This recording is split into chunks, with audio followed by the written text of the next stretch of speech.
Have you ever noticed how one person's words can derail your entire day? One disrespectful comment and suddenly your peace vanishes. You've probably heard it before. The loudest person in the room is often the weakest. That's not just a quote. It's a caution. Because in a world that constantly tests your pride, your calm is your sharpest weapon. But here's the real truth. If you don't learn to control your emotions, they will control you. Why do their words cut so deep? Why does anger feel like an uncontrollable fire? What if I told you there's a way to stay completely unfazed, no matter who tries to provoke you?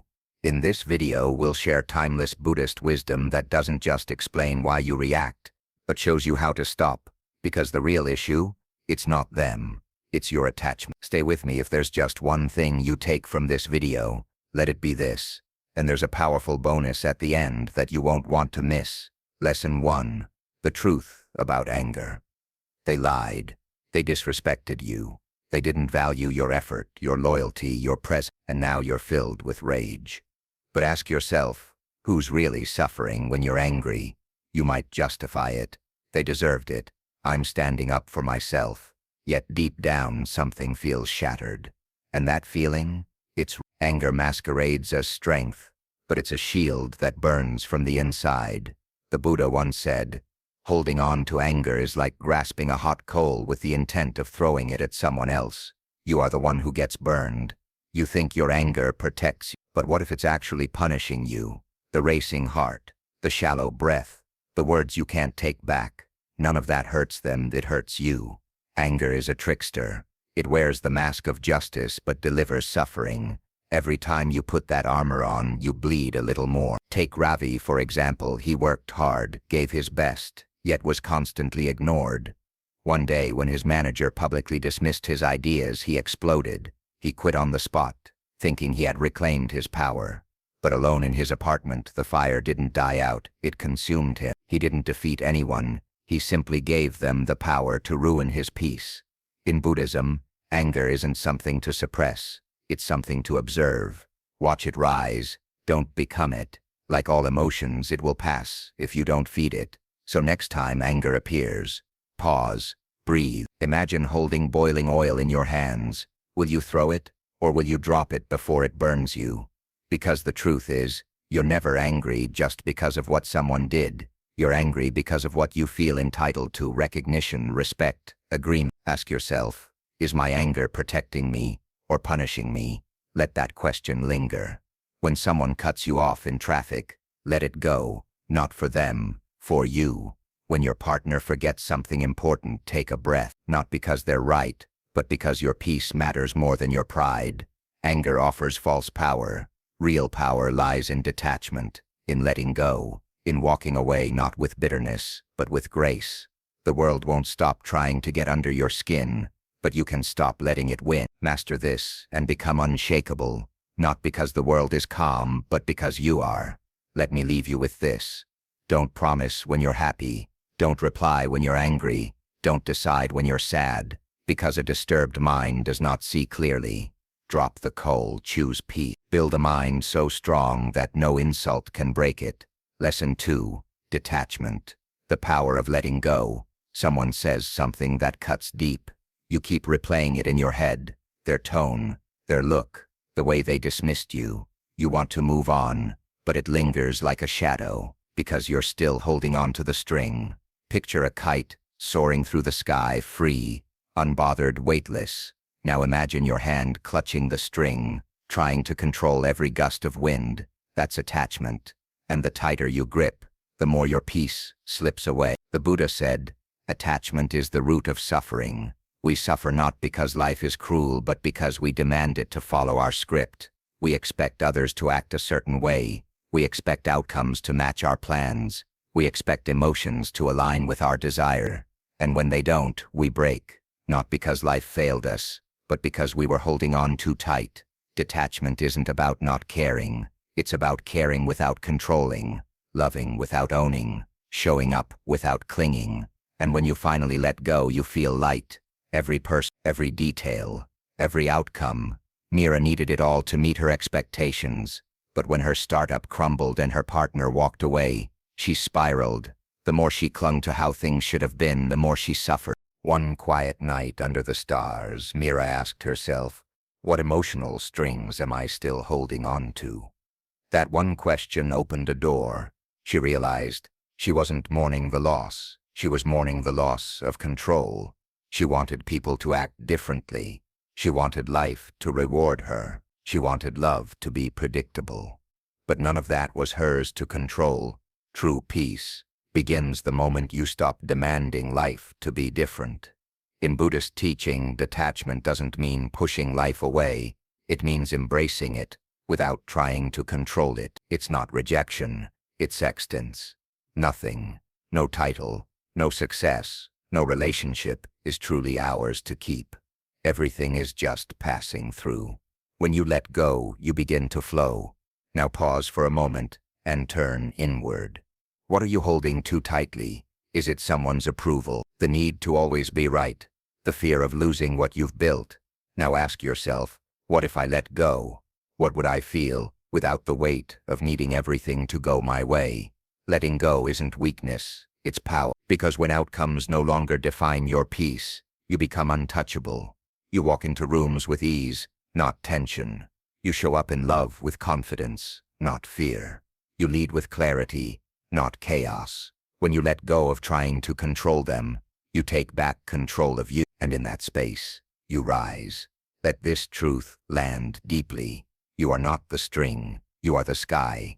Detach, not to escape life, but to live it more fully. Because real freedom isn't found in having more control, it's in needing less. Lesson: responding, not reacting. Someone criticizes you in a meeting. Your pulse spikes, your jaw tightens. Words rush to your lips, ready to defend, to attack. But pause. In that split second between what happened and how you respond, you hold the power to change everything. Most people live like matchsticks. One spark, and they burn.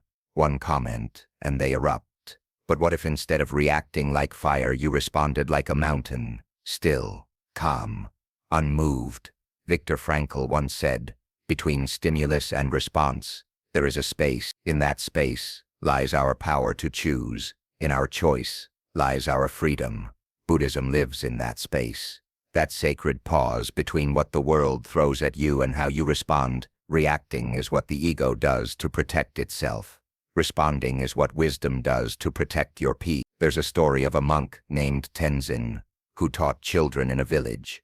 One day, a man publicly accused him of theft, loudly, unjustly, in front of a crowd. Tenzin didn't argue. He didn't defend himself. He simply looked at the man, bowed, and walked away. Later someone asked, "Why didn't you say anything?" Tenzin replied, "If someone offers you a gift of anger, and you do not accept it, to whom does it belong?" That's what it means to respond. And yes, it's hard, especially today. At work, someone interrupts you. At home, a loved one lashes out. Online, a stranger questions your worth. The temptation to strike back is overwhelming. But here's the truth. Every reaction costs you peace, and not every moment deserves your fire. What if instead, you trained your mind to breathe before speaking, to pause before choosing? In that breath, the storm weakens, the emotion fades, and you, once a prisoner of impulse, become its master. So ask yourself, am I reacting from ego or responding with wisdom? That one question can save relationships, protect your energy, and shift your entire path. Buddhism says the mind is like water. When it's agitated, you can't see clearly. But when it's still, the truth reflects. Reaction is the storm. Response is the still. And in that stillness is power. You don't need to suppress your emotions. You just need to stop letting them lead. Let others shout, insult, provoke. Let the world swirl around you. But within, stay unmoved. The matchstick burns out quickly, but the mountain outlasts every storm. So next time you feel anger rising, pride pushing you to speak, irritation itching to respond, wait. In that pause lives your peace. You can't control everything, but you can always control how you meet it. Reacting is habit. Responding is mastery. Lesson 4. Emotional triggers. The mirror within. Ask yourself, what part of my past self is reacting right now? And can I meet that part not with judgment, but with compassion? Because that version of you, the child who felt invisible, the teen who never felt good enough, the adult who was left behind, they're still waiting, not for validation from the world, but for understanding from you. In Buddhist mindfulness, we are taught to observe, not just the world, but our reactions to it, not to resist or suppress them, but to witness them, like clouds drifting across the sky. The real issue is rarely what someone said or did, it's the meaning you gave to it, and that meaning often comes from old pain. So next time someone triggers you, pause, breathe, and ask, what is this moment showing me about myself? Do you constantly feel the urge to prove your worth? Maybe that comes from once feeling invisible. Do you explode when you're rejected? Maybe it's because you've never truly felt accepted. This is where real growth begins. Don't fear your triggers. Follow them. Understand them. Heal them. Because when you do, the world stops shouting, and your mind grows quiet. Remember this. People don't push your buttons. They reveal where they still exist. And when you dissolve those buttons, you become untouchable. Triggers aren't signs of weakness, they're doorways leading to your liberation. Walk through them, and you'll meet the version of you that isn't ruled by the past, but rooted in peace. Lesson 5. The illusion of control. You plan every detail, you prep, you organize, you expect, you want people to meet you with care, consistency, and consideration. But then someone forgets, shows up late, says the wrong thing. And suddenly you're frustrated, angry, disappointed. But is it really about them, or is it about your need for control? Trying to control others is like trying to hold the wind in your hands. Exhausting, futile, draining. The moment you believe people should act a certain way, speak a certain way, care the way you want, you give away your peace to a fantasy. And when that fantasy breaks, it hurts, because expectations are silent demands, unspoken contracts with people who never agreed to them. We call it betrayal, but often it's just reality being honest. Buddhist wisdom gently whispers, let go of the need to control. That is the root of your suffering. It stings, because deep down, we crave control not to dominate, but to feel safe. We believe, if I can get them to act how I need, I won't be hurt. But real power doesn't lie in controlling others. It lies in how you respond when you can't. There's a story about a young man who went to a monk, frustrated by the chaos in his relationships. How do I stop them from hurting me? He asked. The monk handed him a bowl of water. Keep it still, he said. As people walked by, the man clutched the bowl tightly, reacting to every bump and step. The more he tried to control it, the more the water spilled. Then he realized, stillness doesn't come from controlling the chaos. It comes from steadying your own hands. That's the lesson. You're not here to fix others. You're here to free yourself. Most anger is disappointment wearing a mask. It's built on expectations we never communicated, and boundaries we never enforced. Ask yourself, what happens if I stop trying to fix them? What if I protect my peace instead of managing their behavior? It doesn't mean you stop caring. It means you stop clinging. You reclaim your power the moment you stop needing the world to bend around you, and instead, you choose to stand steady within it.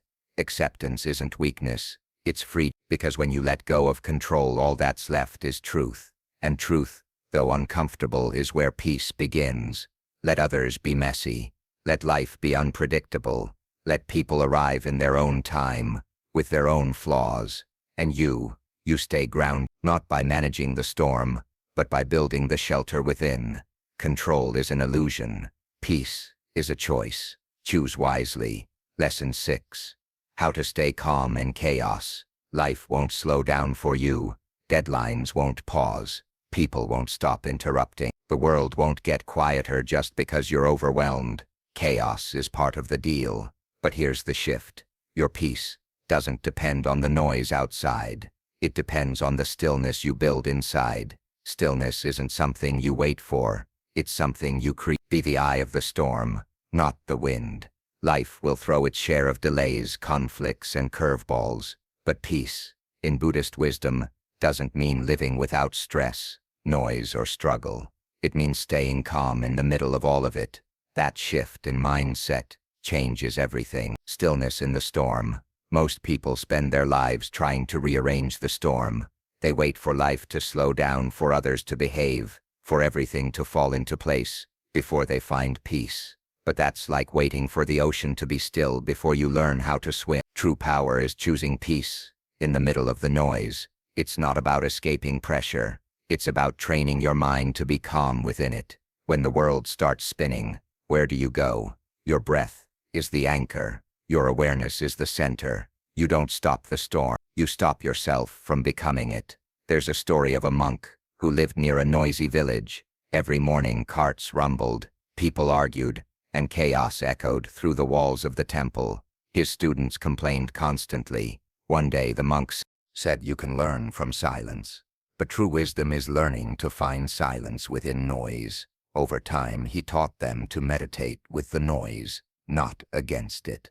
To stop resenting the world and start mastering themselves. This is your invitation. What if your calm no longer depended on conditions? What if you trained your mind to stay grounded, even when plans fall apart, even when people disappoint you, even when life feels unfair? That's not passivity. That's discipline. That's strength. Calm is not weakness. It's leadership. It's the clarity inside confusion. It's the space where the wisest decisions are made. So when the chaos rises, breathe. Deep, deliberate, present. That breath is a doorway back to your center.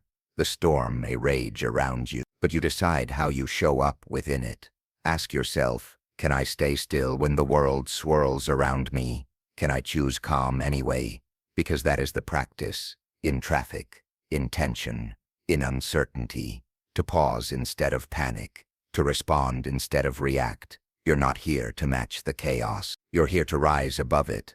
The calmest person in the room holds the most power. And that power isn't control, it's presence. When you master the art of staying calm, you become unshakable. Not because the world got quieter, but because you did.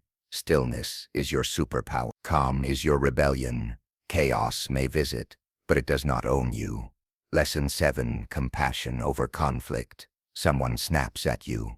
A coworker uses sarcasm like a dagger. A loved one withdraws, cold and distant. Your instinct: defend, retaliate, prove a point, fight back. But what if, instead, you paused? What if you saw their outburst, not as an attack, but as a symptom? See their anger as a fever, not a weapon.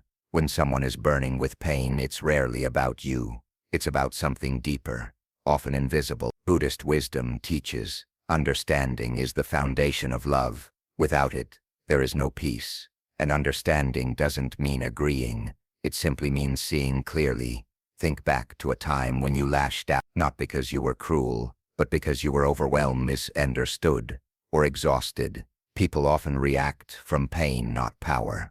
That person in front of you, rude, cold, impatient, they may not be trying to hurt you. They may be drowning in their own emotional chaos. And in that moment, you face a choice: retaliate or rise, react or reflect. There's a story of the Buddha walking with his disciples.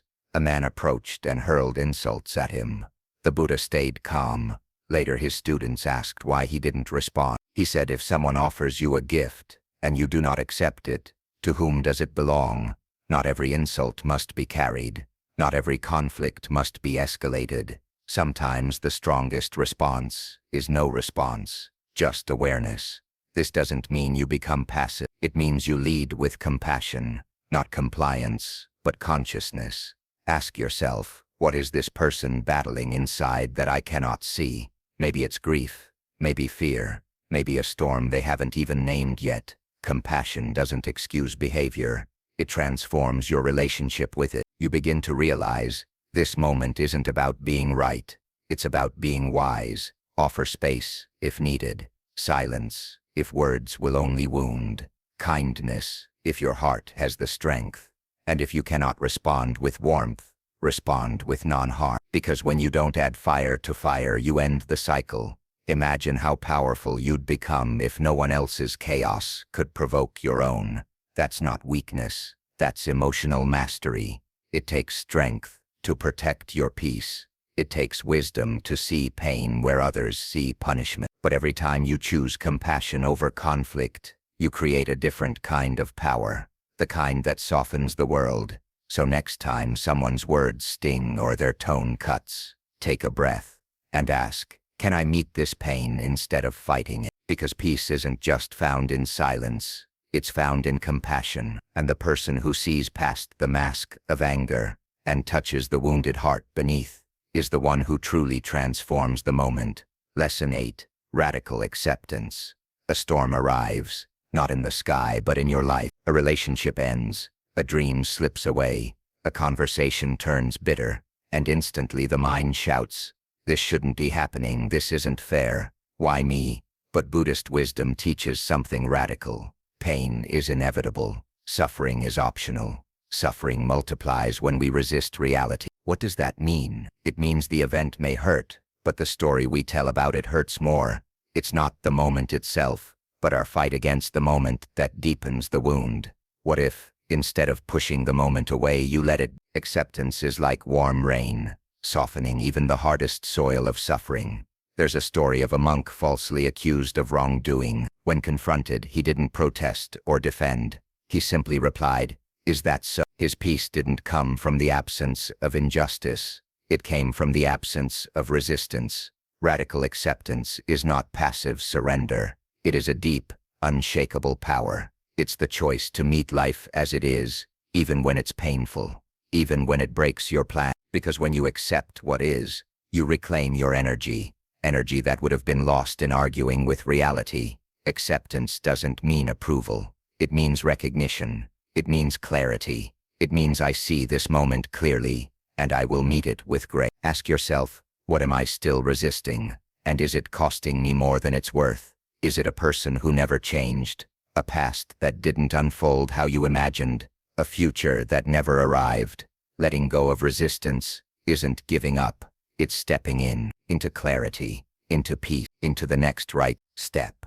Acceptance shifts the question from why me to what now. And that's when transformation begins. Think about your hardest moment. How much of the pain came from the event, and how much from the expectation that it should have been different? We think control brings peace, but often it's our control that destroys it.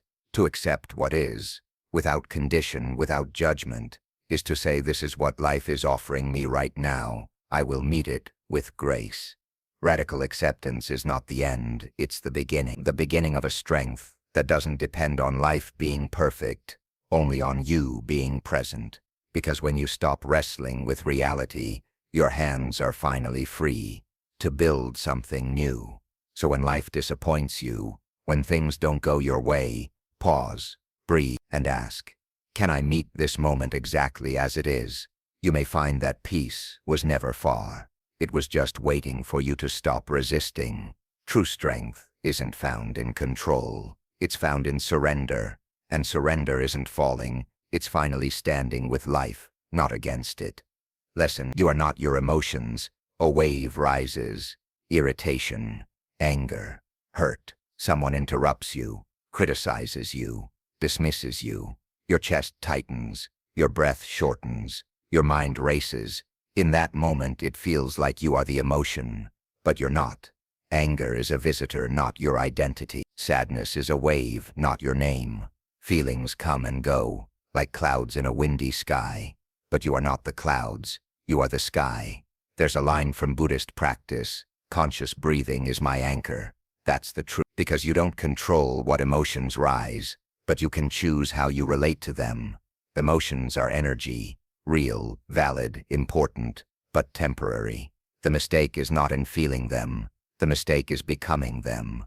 We say, I am angry, I am afraid, I am broken. But what if you shifted the language? I am feeling anger, I am noticing fear, I am experiencing sadness. One is an identity, the other is a passing experience. And that difference changes everything. Awareness is your true self, not what you feel, but the space that notices what you feel. When you can observe without judgment, something powerful happens. The feeling moves, and you remain. You no longer need to suppress it. You no longer need to react. You can simply breathe through it. There's a metaphor from a monk. When the sky is stormy, do you doubt the blue sky is still there? Of course not. You know the clouds will pass. And they do. The same is true for your inner world. That fire in your chest, that wave of despair, it's passing, always passing. One of the greatest spiritual skills is emotional non-identification. It doesn't mean numbness. It means wisdom. It means being the witness, not the whirlwind, the sky, not the storm. So the next time a wave crashes over you, pause, breathe, observe. Say to yourself, this feeling is real, but it is not me. I am the one watching it come and go. Pain is inevitable. Suffering is optional. And freedom begins when you stop becoming every feeling that passes through you. You are not your fear. You are not your grief. You are not your rage. You are the sky, calm, vast, ever-present, and the storm. It will pass. Lesson 10. Softness is strength. When someone pushes you, with harsh words, sharp tones, or cold indifference, the instinct is to push back, defend, raise your voice, prove your point. But what if strength isn't found in force? What if true power lies in softness, like water, carving stone not through violence, but through steady, patient persistence? The ancient wisdom reminds us, the soft overcomes the hard.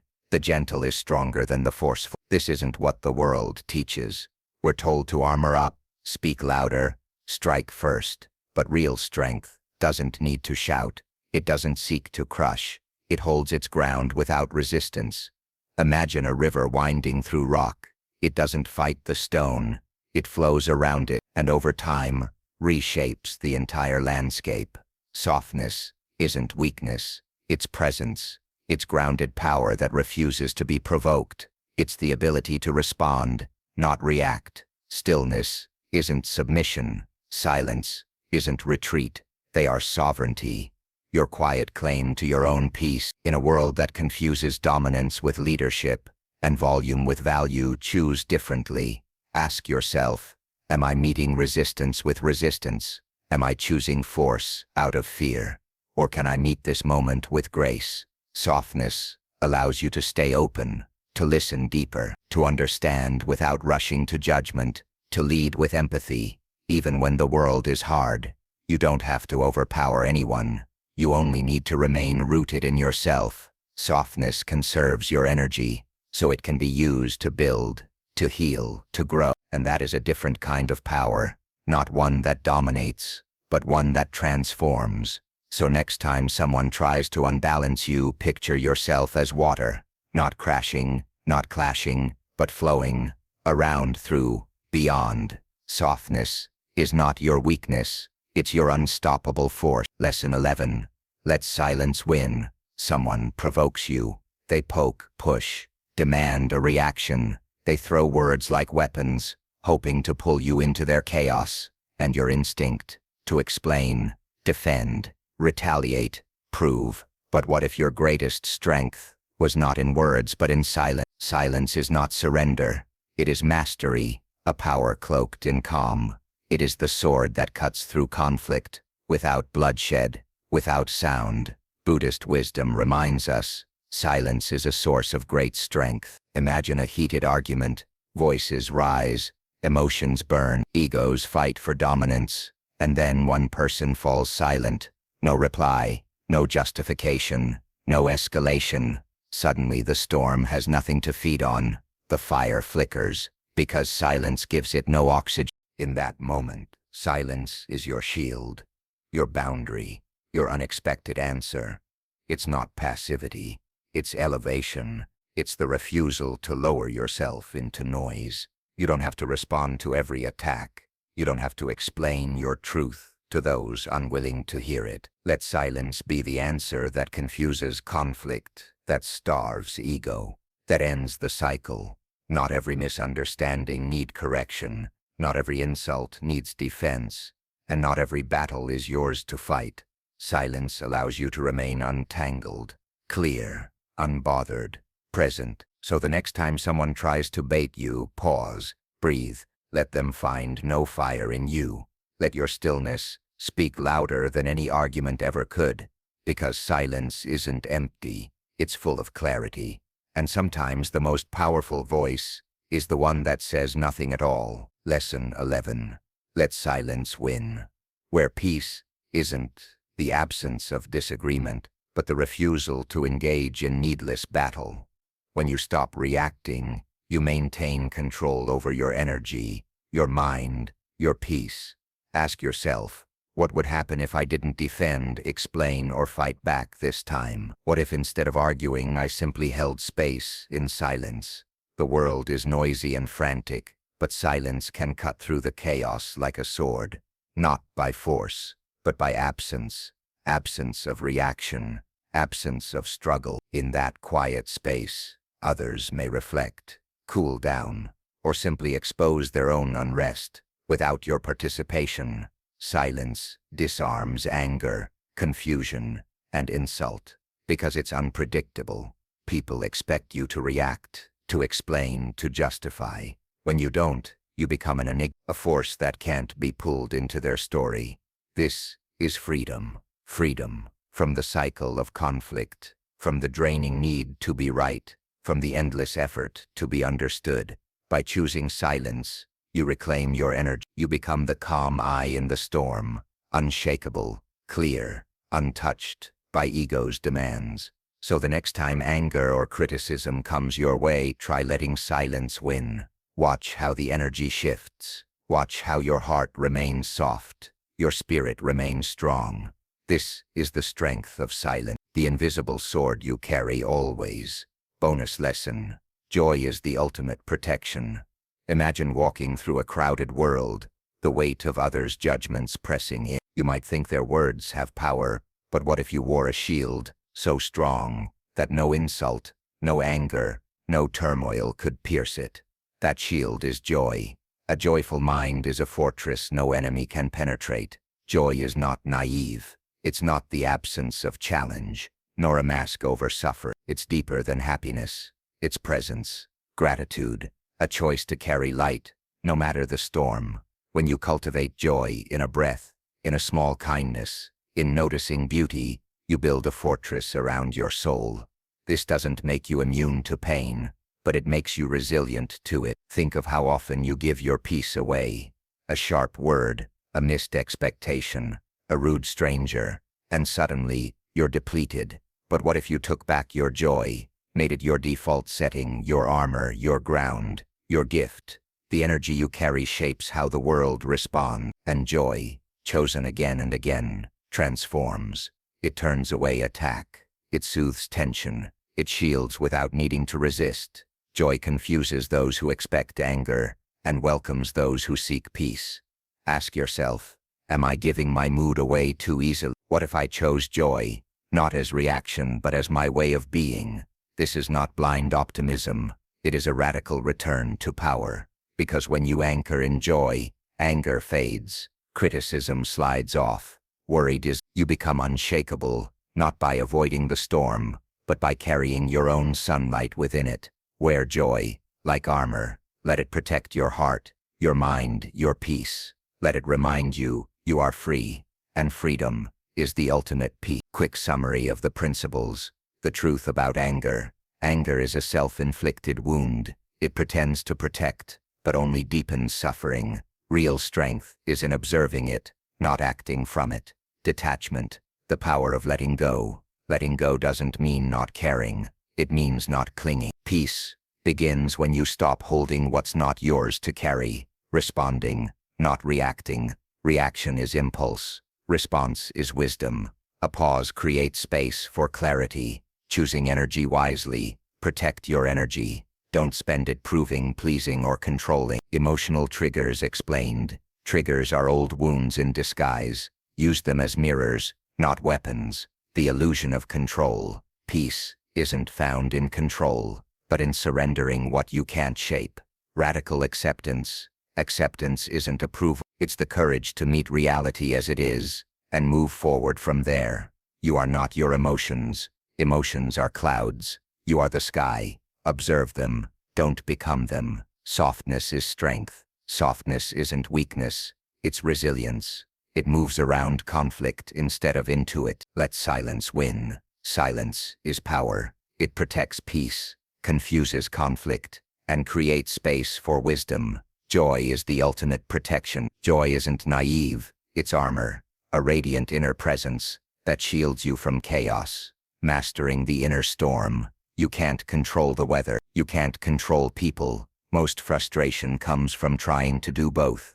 Real peace is found in focusing only on what you can control, your own response. How to stay calm in chaos. Chaos is inevitable. Inner stillness is a choice. You can train yourself to stay centered in turbulence. Present, breath, grounding. These are your tools to remain undisturbed. Compassion over conflict. Most people hurt others because they are hurting themselves. When you respond with compassion instead of retaliation, you rise above the drama and disarm negativity. Radical acceptance. Peace doesn't come from perfect circumstances. It comes from accepting what is, fully, deeply, and without resistance. Surrender is not giving up.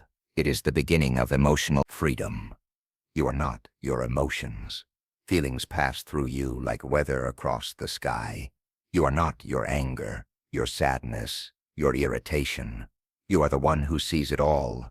The more you observe, the less they control you. Softness is strength. Gentleness is not weakness. It is a higher form of strength. When you stop meeting force with force, you create space for transformation. Yielding gracefully often wins where resistance fails. Let silence win. Not every insult deserves a reply. Sometimes, silence is the most powerful response. It preserves your energy, your dignity, and your inner peace. Joy is the ultimate protection. A joyful, content mind is untouchable. When you protect your peace and choose gratitude, nothing and no one can shake you. Joy becomes your inner armor in a world that tests your patience, breaks your spirit, and stirs your anger. Your greatest power lies not in fighting back, but in mastering yourself. The storm outside may howl, but if the storm within is still, you remain untouchable. Peace, through practice. True peace is not found by fixing the world, but by mastering the art of not being disturbed by it. Each of these 12 principles is a weapon of wisdom, a silent force that builds a fortress within you. They teach you to observe, not react, to accept, not resist, to flow, not fight. You begin to understand. The world doesn't need to change for you to be calm. You need to change how you meet the world. Buddhist wisdom is not just about detachment. It's about rising above ego and illusion. The more clearly you see, the less you are shaken. The more compassion you hold, the less anger has space to live. Unshakable, inner peace is not passive. It is practiced. It is powerful.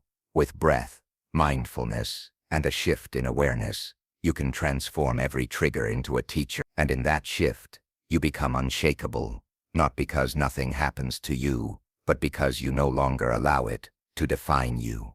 Peace comes not by avoiding the storm, but by becoming the calm within it. Zen teaches, the bamboo bends but does not break. Be like bamboo, resilient, rooted, and calm in all seasons. If this moved your heart and opened your mind, share it with someone who needs it. Comment below which principle will you practice today. And don't forget to subscribe to Insightful Journey for more inspiring Buddhist insights on living a peaceful and powerful life.